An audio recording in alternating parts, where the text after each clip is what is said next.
Creepers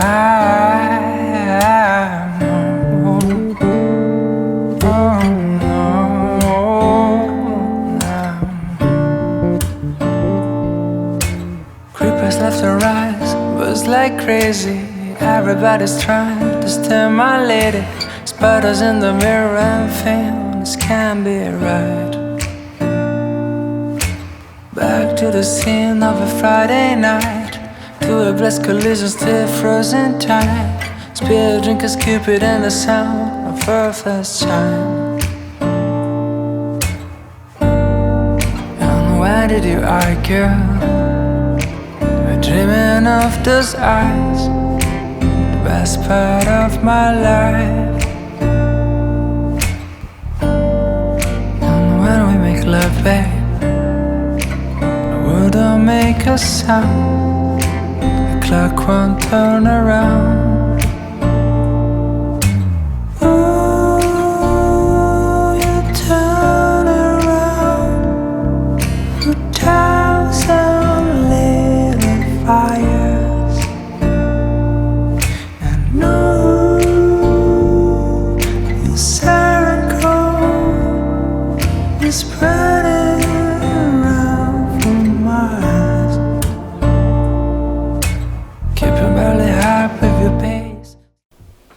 Good morning, my friends. It's been a while since I vlogged. It's just been a while. Hello, welcome back to my vlog. I am very happy to be vlogging again. Honestly, I know I don't need to make excuses, but I've just been existing in a state of overwhelm for a lot of things, and when I do that, I just like pull back wherever possible, you know? So I've tried to keep posting at least a video a week, but you know, sometimes that's not working. Anyway, I'm back to vlog today, and I'm excited because another reason that I haven't really been vlogging a lot is because, well, one week I read House of Sky and Breath, and that took the entire week.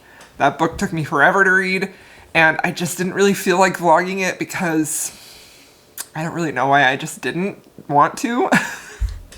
I just didn't want to. I didn't feel like I would have enough things to say in it, you know, in the vlog.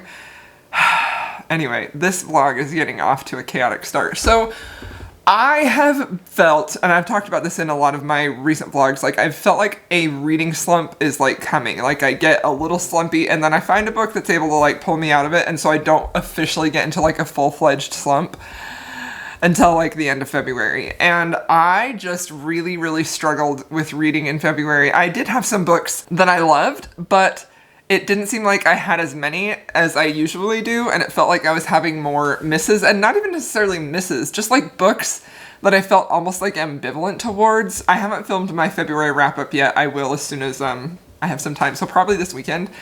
But yeah, so we'll talk about the books then that I read in February, because it's not like I've honestly got like 4 audiobooks that I'm like halfway through that I'm not quite sure that I want to finish, because I'm not loving any of them, but it's not like they're bad books. It's just that I'm just not feeling them. You know what I mean? Anyway, so the problem is 100% with audiobooks. Like, this is one of the first times that I've ever felt like completely burned out on audiobooks. Like, I'm really struggling to pay attention to them. It doesn't matter what speed I listen to them at. I'm really struggling to get hooked and captivated, and listening to an audiobook just feels a lot like work for me. And so I'm just sort of find myself like watching YouTube or listening to a podcast, or just like, honestly, even just like scrolling, which is the most unproductive thing. Like, audiobooks help me to be more productive at work, because then I've got something that I'm listening to that I'm excited to. And so, anyway, I've had a lot of issues with reading lately, but the books I've physically been reading have been fantastic. So I have a video on my channel all about how to get out of a reading slump, and I've tried a couple of things on that list that are helpful for me. So one of the things that I tried was trying an author that I love, like that I know I love. I know I love their writing style. I have like historically been able to really get into their audiobooks. So an author I picked was Devney Perry. I've got a number of her backlist books that I can read. I started that book and I wasn't necessarily having a hard time focusing on that one. Her books are very easy for me to get into and to get invested in. But for some reason, I wasn't necessarily feeling compelled to pick it up. Like, it wasn't a book that I was like, I can't wait to listen to this, you know?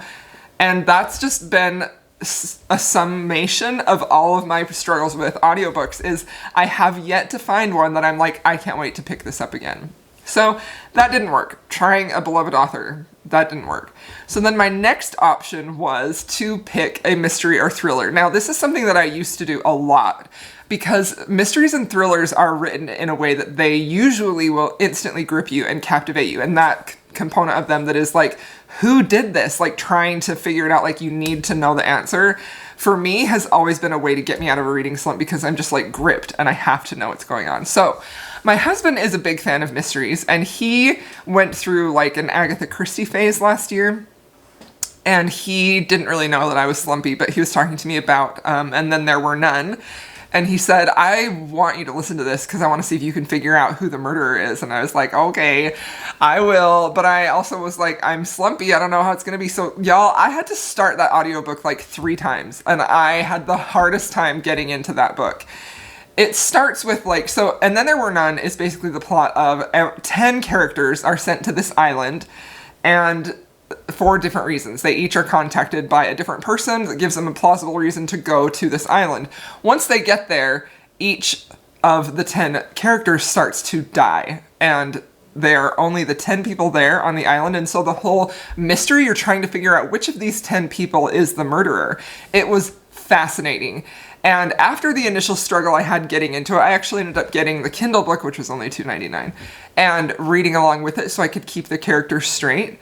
And once I did that, I was absolutely hooked. And this book, I think, is one of the best examples I have ever read of how to expertly pace a book.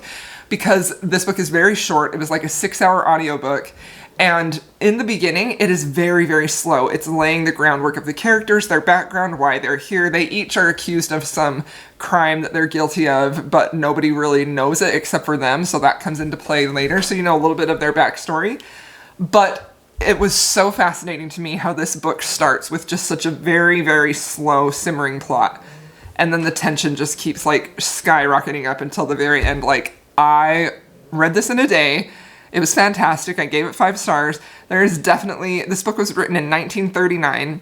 It is still, to this day, the #1 best-selling mystery novel, and I think that's fantastic, especially considering it's written by a woman. But there are definitely some lines in here that are anti-Semitic, and there's some racism towards Indigenous people, and it's obviously very sexist. But the story, the basis of the story is fantastic. And yes, I do know of the absolutely heinous and atrocious original title for this book. Like, how in the world did anyone ever think that was a good idea? Like, what? If you don't know what I'm talking about and you don't want to know, I'm not going to tell you. But if you don't know and you want to know, go ahead and Google it. It's shockingly horrific. But, so, I was reading this book and trying to read it. I fell asleep at night. End up waking up. I often wake up in the middle of the night. I have a hard time sleeping, and I couldn't go back to sleep. And I was right at the part where like tension was high and like things were starting to happen. So I picked up this book at 2 a.m. and I read it until I was finished at 3:30 a.m. So I very, very rarely will do that. Like, I just had to know who the murderer was. And in the middle of the night, I'm laying there in my room. It's dark. My husband is sleeping. Everybody's sleeping. I've got my Kindle. And the scene I'm reading is when there are 4 people left. And they know that one of them is the killer. And so they are like, there's this feeling of fear, like primal fear that someone is in the house with you and they are going to kill you. It was so good. I was terrified. The way she created that feeling of just absolutely primal fear of you're being hunted and you don't know when, oh my gosh, it was so good. It was very good. This is the first Agatha Christie I've ever read. I can see why she's such a huge hit. This was fantastic. I absolutely enjoyed it. 5 stars. So, once I finished that book,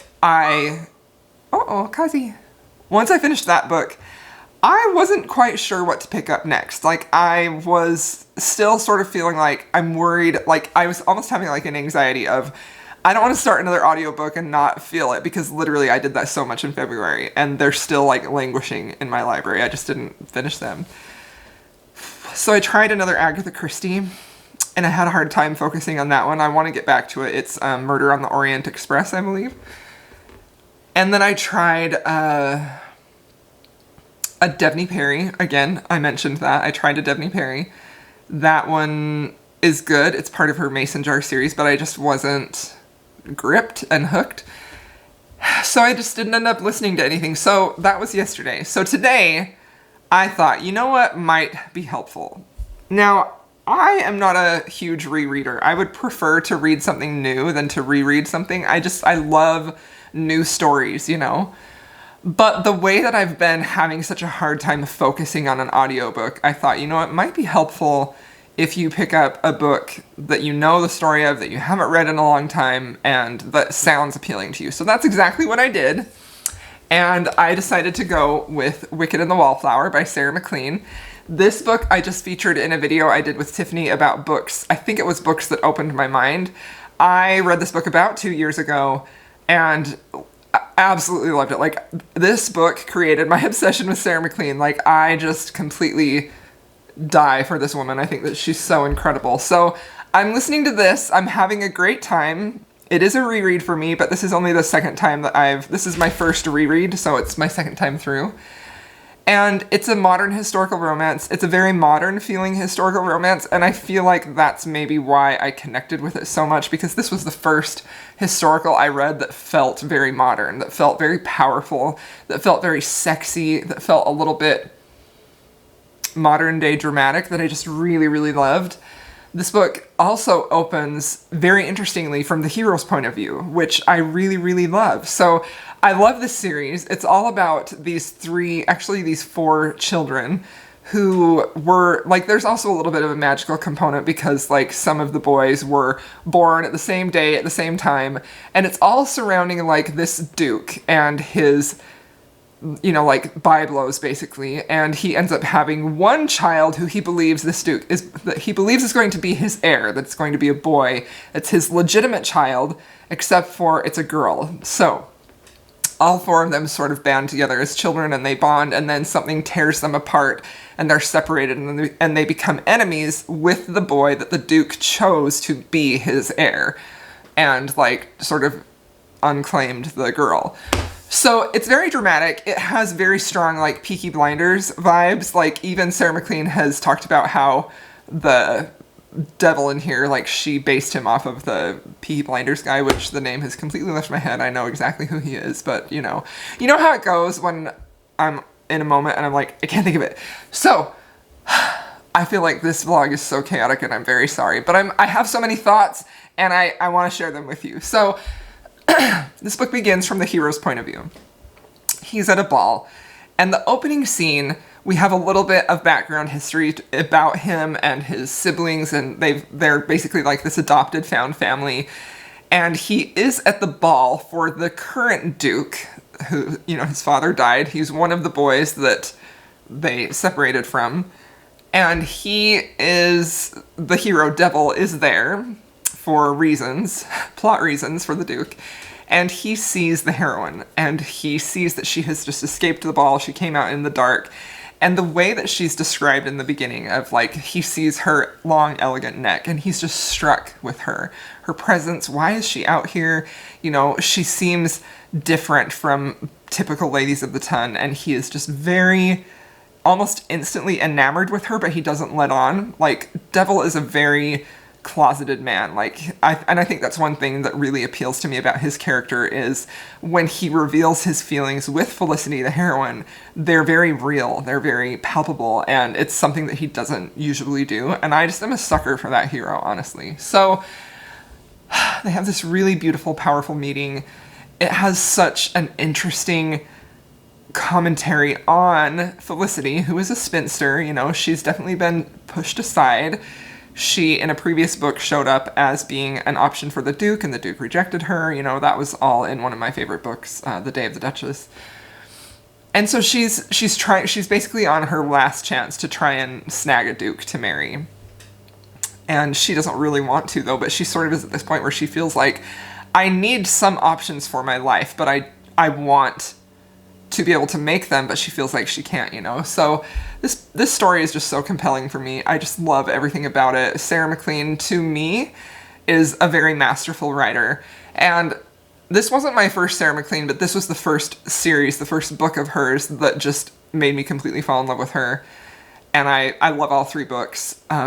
Since then, I've gone through and read her backlist, and there are books in her backlist that I don't love. You know, I feel like she can fall into patterns of having the same type of storytelling, the same type of characters, the same type of beats in her romance. But this series felt so fresh and so new and just so unique and so romantic. I just loved it so much. So I'm having a great time rereading this. I feel like one of the reasons that I kind of feel slumpy so often is because of like the self-inflicted pressure that I have to try and create content for you guys that is about new books or about new authors, you know? So it feels very self-indulgent to be rereading an old favorite, but I've never vlogged my feelings about this book.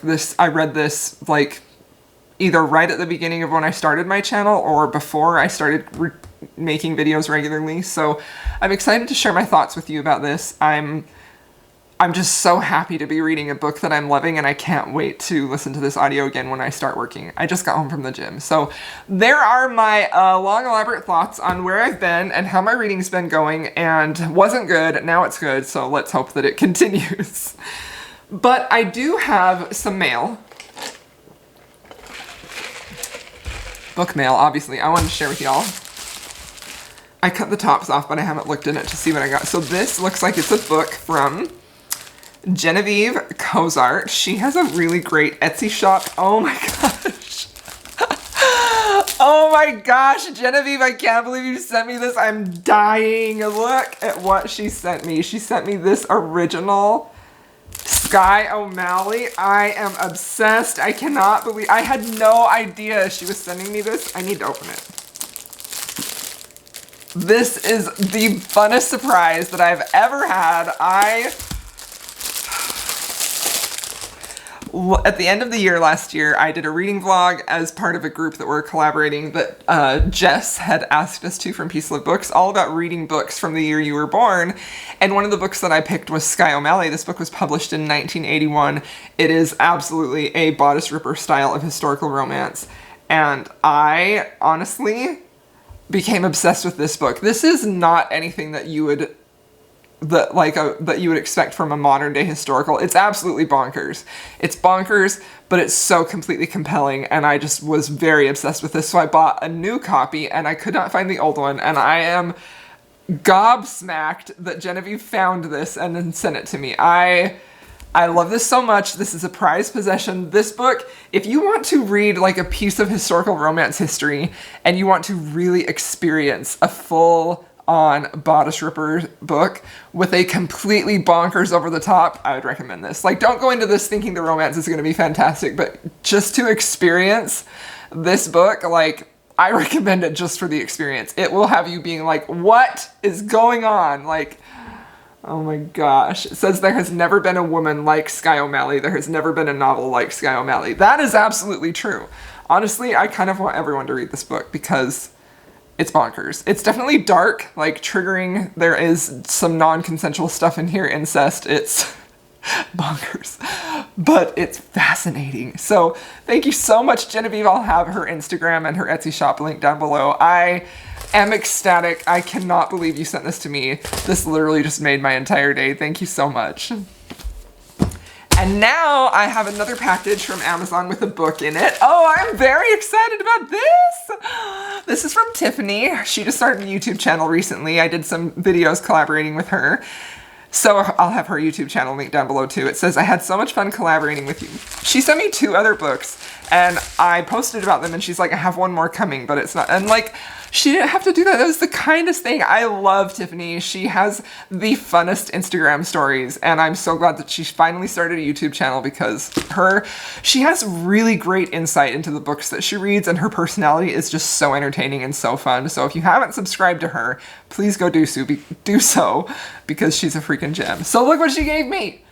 I have been wanting to read this ever since Jen from the Book Refuge talked about it. And look at that gorgeous cover. Like, I can't get over the way they're looking at each other. That's seriously freaking fantastic. And honestly, like, maybe I'll pick that up next because I am definitely in a historical mood since I picked up Wicked and the Wallflower. And honestly, I hate it when I don't feel like reading a historical because that's my favorite subgenre. So I'm ecstatic. I'm so, so happy. Thank you so much, my friends, for these wonderful books. I am just thrilled. So, all right, this was a super long vlog clip. I don't know how many books I'm going to include. I may just, I don't know. I don't know what's going to happen. I don't know what's going to happen, but I'll take you along for the ride. Okay, I love you so much. Thanks for watching.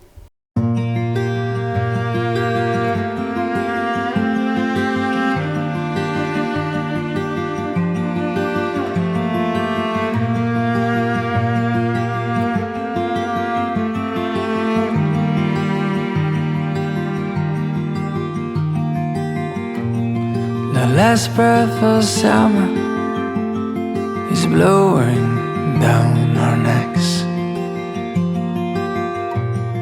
and soon we'll wave goodbye to the fleeting bliss.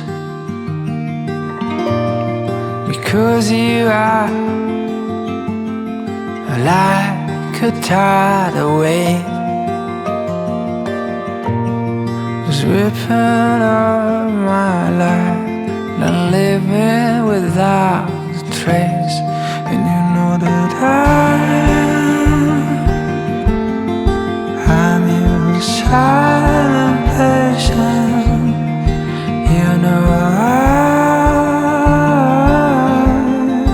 I'm your silent patient.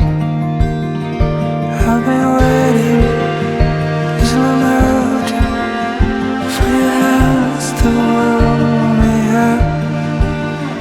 I'll be holding on through the winter for your kiss to wake. Hello, Kazi, look up here. We say hello to our fans. I know, there's no treat, I'm sorry.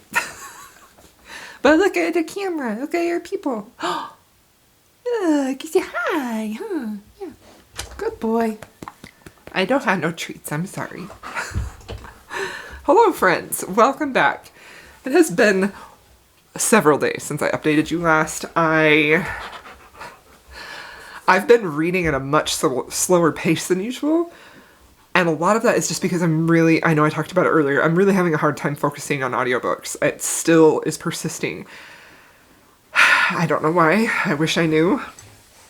It's just a phase that I'm in. This does happen to me from time to time, but I haven't had it hit me this hard in a really long time. So I do have a reading update for you though. I did finish Wicked and the Wallflower. This was a reread.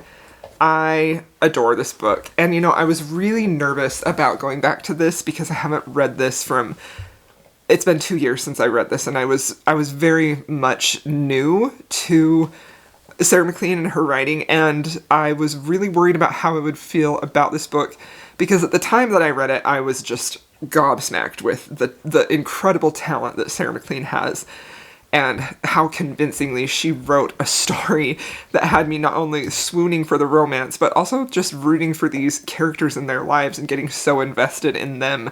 The found family aspect of, you know, the four with one estranged, the three bare-knuckle bastards and Grace, like, two and Grace. But, like, I just was amazed at her storytelling ability and her romance writing ability. Like, I think that this is such, to me, I mean, this is a prime example of something that I love in my books. I love swoony romance, and this book was full of it. Like, the moment in here when when Felicity goes to the Covent Garden to see him, to talk to him, you know, she doesn't realize how dangerous it is, and Devil absolutely does. So he sees her come in there, and he is trying to convince her how dangerous it is, and he, like, knocks his cane on the ground and, like, proclaims to the entire garden that she is under his protection, and, like, things like that just get to me.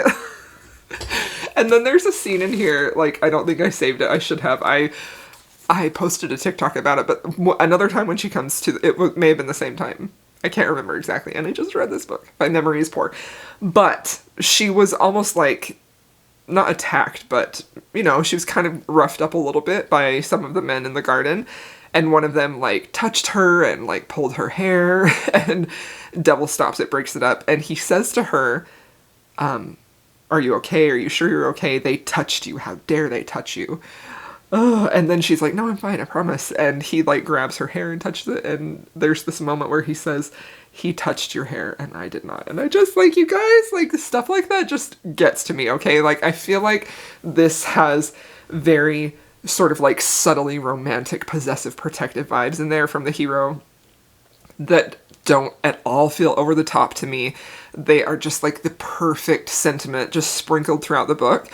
I do think this book is very heavy on the plot, which I personally really liked. Like, this is very much a plot-driven romance, which I liked. And I think that that is something that I am realizing, is that I really enjoy when there is a plot-driven romance, but the romance is also there in strong, equally strong spaces. You know what I mean? Like, I want... That is, like, a perfect reading experience to me when there's enough plot and maybe a little bit of mystery, a little bit of intrigue that you don't know what's happening, something in the background is happening that keeps you sort of wondering and engaged and trying to figure out what's going to happen next, or waiting to know what's going to happen next. You know, now he's got his paws on my feet. But also it has this slowly building romance between the two of them, and like you get these beautiful moments of when they first meet, when you can feel the sexual chemistry between them, when you can feel that things are building up to a point. I just freaking love it. And above all, like I think that obviously Sarah McLean is a very huge fan of her heroines having agency. Like that is a very strong theme in all of her books, and this one is no different. But to me, I feel like she does that in such a way that really makes you see that this is part of the character, and she weaves it into where it feels very natural for the heroine to desire agency that wasn't allowed to them at the time, and also for the hero to want the heroine to have that agency. Like, that's something that I love about Sarah McLean's heroes, is how they almost always have woven into them this sense of, I want this heroine to be able to choose for herself what she wants. Like, they love the women so much that they want them to be able to have the life that they want, even if that cuts them out of it. And I just go completely feral for a hero like that, who above all puts the happiness of the woman that he loves, even if that separates her from him. Like, I can't get enough of that. And obviously they get a happily ever after. They're not separated, right? But the idea that that would matter to him so much, just... that is love. That is love. That is true love to me, and you cannot convince me otherwise. Putting the needs, desires, wants, putting the happiness of the person that you love above your own is love, and I just adore this book. It's a 5-star read. This is actually probably for sure a 6-star read. This is a 6-star read.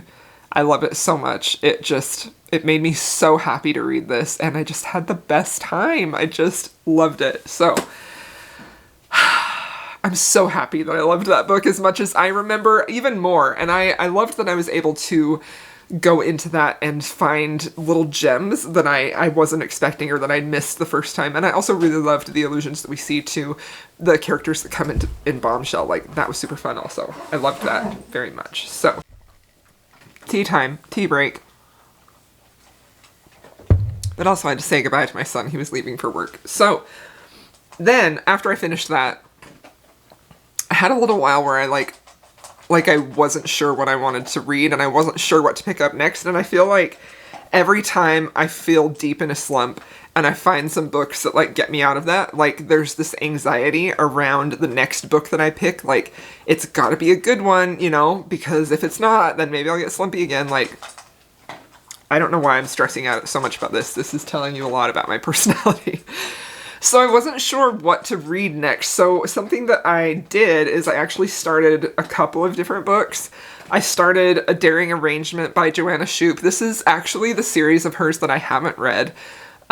It's a series of 3 books. I started this one. I was really liking it, but I wasn't like completely gripped. It just wasn't 100% what I was looking for at the time, I guess. Like, I do want to finish it and go back to it, but because I feel very fragile in my ability to really focus on an audiobook, I was like, I could tell that like this isn't really gonna be what I'm looking for right now. So I temporarily put that on hold for just a minute. I am gonna get back to that for sure, because I love Joanna Shupe, and one of the reasons I picked her is because I sort of went through where I was reading a bunch of Sarah McLean and a bunch of Joanna Shupe right at the same time, and I just was so in love with both of their books, and I wanted to recapture that feeling. And I know, like, this series and her Countess and Duchess series, which is her only Regency series, are the only ones I haven't read fully, so I want to finish her backlist. Anyway, that's a tangent. So I am gonna read this book. It wasn't hitting me and gripping me like I wanted to be. So there was a bunch of stuff happening with Cora Riley's recent release. If you don't know what I'm talking about, I'm going to direct you to Izzy's video, Happy For Now. She has a video that explains it. I will link her video down below if you want to know what's going on, because I don't really want to talk about that in this vlog. I just don't. I feel like I've talked about it a lot on Instagram, and I'm just kind of over that. But if you don't know what's going on, I'm going to link you to Izzy's video so you can kind of find out what's happening and see how you feel about it. So anyway, I've been talking to a lot of my friends who also are either chronically ill or have disabilities, and I noticed that Bree had just recently, as this was happening, she posted a video all about... He's just booping me everywhere. Kazi, what are you doing? She had posted a video about books that had really good chronic illness and disability representation, and one of the books on there caught my eye, and it wasn't new to me. Like, this has been on my TBR for a very long time, and I thought, okay, that's the one that we're gonna go with. And I picked it because Bree talked about it, and she said there was specifically anxiety representation in it, and it's Ever After Always by Chloe Leese. And I struggle with anxiety, and I have family members who struggle with anxiety, and I really wanted to read that. I know that Chloe Leese is very careful about how she presents things and how she represents things, and even though I did not love the first book in this series and I had some issues with the deaf representation, I know she went back and fixed it. I haven't read it yet, and I don't know that I will. Maybe I will at some point, but I really applaud her for taking the time and effort to making those changes. Anyway, this is such a tangenty vlog. So this book has been on my radar for a while, and one specific reason is because late last summer, I asked Jess from Peace Love Books to put together a group of books that she thought that I would like, and I would vlog and read them. And then it seemed like I just was never quite in the mood for that, and I wanted to do a reading vlog just with those books, but I also felt like I was nervous. Like, I got really nervous that I wouldn't be in the mood for some of those, and I didn't want, like, my erratic mood to be responsible for me giving those books low ratings. And I think one reason that I stayed away from this book is because of how I felt about the first book, which definitely had some harmful deaf representation in there. Anyway, my point is that this is the book that I picked. This is a second chance romance. It's a contemporary romance. I really enjoy Chloe Leese's writing. The last book in this series, book number 4, is one of my favorite books. I really love that book. And I read her Christmas novella, The Mistletoe Motive, which was really fun too. And I know that her writing is very enjoyable for me. Like, I really love her writing. I think it's very easy to get caught up in her stories. And I do love the way that she writes about representation and marginalized communities and different things that people have that they struggle with. Anyway, so I started this, and I am loving this book very much. This is very enjoyable. I love a marriage in trouble second chance romance. I really do. And the thing that I think is really working for me about this is that we see them in the beginning when they're very much in love, when they are just absolutely in love, and then there's a little bit of a time jump, and it shows their marriage sort of fading and what looks like it might be falling apart. And so we start to unravel why that is, and a lot of it is because the hero has pretty severe anxiety, which has caused him to withdraw from the heroine, and she doesn't realize that, or she doesn't know that, and it's putting a lot of strain on their marriage. And so I'm very, very invested in this story. I think that this is a beautiful couple. I love this family, and I just really am super invested in how this is going to work out. And I love it. Right now I'm at the point where the couple, they're in couples therapy and they're trying to work some things out, and it's just beautiful and compelling, and I'm just very much enjoying this. So that's what I'm reading right now, and I am going to finish this book and then give you my final thoughts on it and then finish this vlog. Because I'm reading so much slower, I wasn't able to get this out on Monday like I usually do. Have vlogs come out on Monday, so I'm not sure when you'll be seeing this vlog, but I'm really trying to get out of this reading slump and taking y'all along on this journey with me. So if a book is calling to me, I pick it up, and if it's not, I don't pick it up. And if I don't feel like reading, I do something else, which is sad because I always feel like reading. But anyway, that's what's happening. I am 40% of the way into Ever After Always, so I will keep y'all updated. Once I finish that, I'll let you know my final thoughts. But I predict this will be a 5-star, and at the lowest, I think it might be a 4-star. I don't know. We'll see, because it's just a beautiful story. I love stories. I love romances that show just real people working through real issues and still being helplessly in love. Like, that is my favorite thing, and I feel like it's difficult to find. It's not an easy thing to find books where you have couples who love each other, but they are struggling, and how do they get through that, you know? I love it so much. So this is hopefully going to be a favorite of mine. I'm very happy to be here reading this one, and I'm having a great time. So I will link below. I will have Bree's Chronic Illness Representation video linked down below, and I will have Izzy's Romancelandia video linked down below, and then that's all the links. And also special shouts out to Jess for putting this on a list of TBR, on a list of books for me to read, because I didn't really have it on my radar until she did that, and she told me that it was Marriage in Trouble Second Chance, which I love. So all right, my friends, thank you for listening to me ramble. I'll update you once I finish this. Hello, my friends. Okay, final clip of this vlog. This vlog has taken me so long to film. My reading pace is just so much slower, y'all. Like, I need to get back to reading faster so I can make more content. But anyway, I appreciate you watching this video. Thank you very much. I appreciate all the views, all the comments, all the likes. It truly makes me want to make more content when I know y'all are watching and liking my videos, so thank you for that. Let's talk about Ever After Always. I just finished this book. I gave it 5 stars. This book was so beautiful. Honestly, there were so many moments in this book that made me tear up purely because of just how realistic and beautiful that it felt. Like, this book did such a good job of creating this feeling of this couple who is really deeply in love. But they're having essentially what is basically a miscommunication issue.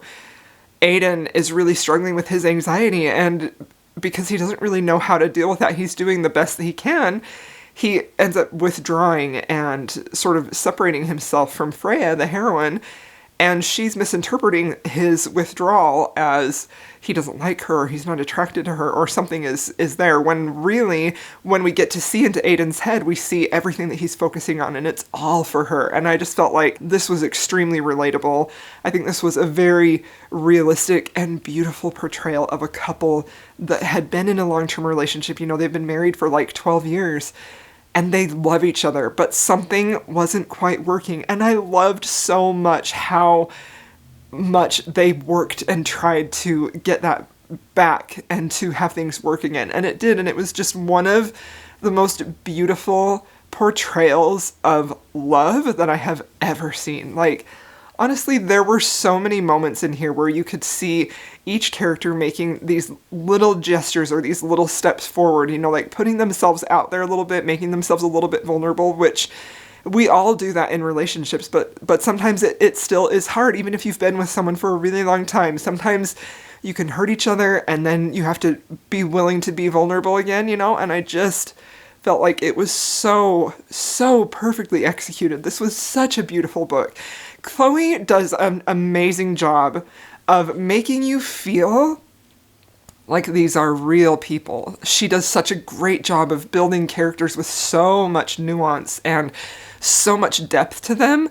So that even though this, at its core, this is a very mundane story of a married couple trying to find and make it through their marriage to find their love again. The love never really got lost, but there's this little chasm of hurt that they have unwittingly caused each other that is making it so that their marriage is hard. And I just like, honestly, I'm gonna cry right now. Like, this book is exactly what I love about romance novels. This is my favorite type of book to read. It is breathtakingly realistic, but in the most beautiful, hopeful way. Like, I loved this book so much. You could tell that they just loved each other so much. Oh my gosh, I'm never gonna get over this book. This is gonna be on my top list of the year. Like, Jess, thank you so much for putting this on this list. You were 100% right. This felt like this was a tailor-made recommendation for me. And I don't know if she knew when she recommended me this book how deeply I would connect to this, but this book, like, touched me in my soul. It was so beautiful. And I feel like, so I've been thinking about, like, why this book, so this is the fourth book that I've read by Chloe Leese, and one of them really didn't work for me, and it was the first book in this series, which isn't Enemies to Lovers. And I really feel like the reason that book didn't work for me is because that nuance in the characters and the relationship, I felt like that was lacking, and it just leaned in too heavily to enemies right away for no real reason. Like, if you take away my issues with, you know, the heroine's response to the heroes using hearing aids, like, that was my number one issue with the first book, which I haven't gone back and read the updated version that Chloe did. I'm sure that it is better. I trust this writer to do the right thing there. But, so leaving that part out, just the fact that they, like, that extreme use of enemies to lovers in that case, like, that just didn't work for me, because that's something that I don't like in any type of romance. I don't want it to be very extreme, all of a sudden, very dramatic. Like, I don't want that. I want it to be believable. And I don't feel like you can make something believable if you're just leaning heavily into one emotion or the other, you know? Like, it's the same concept when I talk about emotional instability in characters. That can happen in your relationships too, and I don't like it. I don't like it when we go to an extreme, too hard, too fast. It doesn't get me turned on, it doesn't get me hot and bothered, it doesn't get me intrigued. It immediately checks me out of the story because I'm like, I just don't believe it. I just don't buy it. So I feel like after having read the fourth book in this series, that was the first book I read by Chloe Leese. Loved it. I was wowed. I was just like, this is beautiful. This is fantastic. I get the hype of this author. So then I went back to book one, and I didn't like that because I felt like that depth, that nuance to the relationship was missing in that book for me personally. So after I read that, I was hesitant to continue on in the series, but I'm really glad that I did, because this book has everything that I want in it. This is a very beautiful, evolving, a little subtle, very nuanced, very depth-filled romance that I just believed in fully and adored. Like, this was fantastic. 5 stars. Probably this is actually a 6-star read for me. This is a 6-star read. 6 stars. I loved this book so much.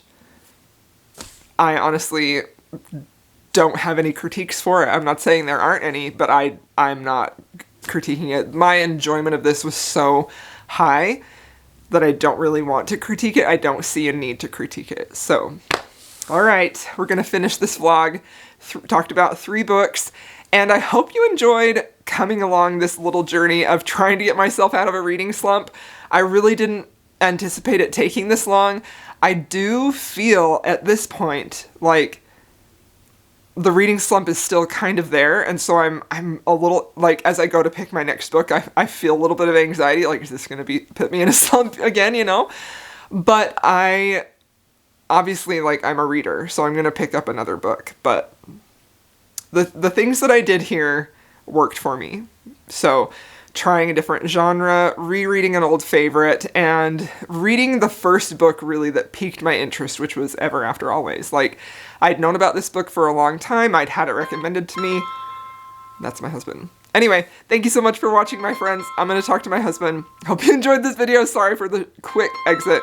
Love y'all. See you in my next one.